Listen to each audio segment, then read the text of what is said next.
مفيش حد فينا ما عندوش مشاكل، ومفيش حد فينا ما نفسهوش في حاجة بس لسه أوانها ما جاش. طيب إيه الحل؟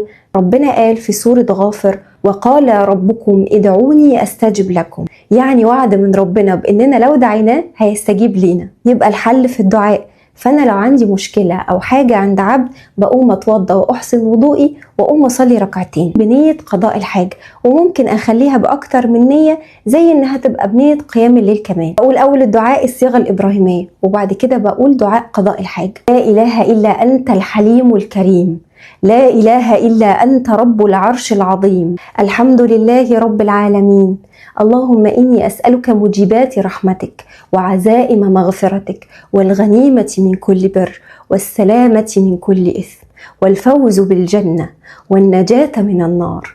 اللهم لا تدع لي ذنبا إلا غفرته، ولا هما إلا فرجته، ولا حاجة من حوائج الدنيا والآخرة إلا قضيتها ويسرتها برحمتك يا أرحم الراحمين. وبعد كده أدعي باللي نفسي فيه، وأفضل أعمل كده لحد ما ربنا يستجيب لي الدعوة، وبتتحقق دعوتي وبتحصل بس في الوقت اللي هو شايفه خير ليا. بس كده، ما تنساش تعمل لايك واشتراك في القناة واعمل شير عشان الكل يستفيد.